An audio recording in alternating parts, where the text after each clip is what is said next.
ইসলামী bank news top 10। বিএনপির বিরুদ্ধে অদৃশ্য অনেক শক্তি এখন দৃশ্যমান হচ্ছে বলেছেন দলটির ভারপ্রাপ্ত চেয়ারম্যান তারেক রহমান। সব মতভেদ ভুলে সবাইকে ঐক্যবদ্ধ হওয়ার আহ্বান।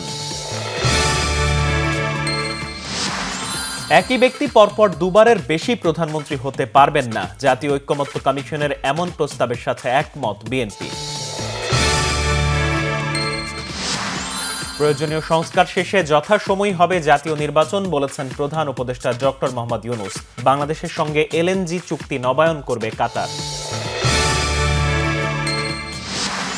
পুলিশের সাবেক আইজি বেনজির আহমেদকে গ্রেপ্তারের রেড নোটিশ জারি করেছে ইন্টারপোল, নিশ্চিত করেছে পুলিশ সদর দপ্তর। শেখ হাসিনাকে দেশে ফেরাতে রেড অ্যালার্ট জারির সিদ্ধান্ত নিতে আগামী সপ্তাহে বৈঠকে বসবে দুর্নীতি দমন কমিশন দুদক। সাংবাদিক দম্পতি সাগররুনি হত্যা মামলার নথি পুড়ে যাওয়ার তথ্য নিয়ে ধোঁয়াশা, তদন্ত শেষ করতে 6 মাস সময় দিল হাইকোর্ট।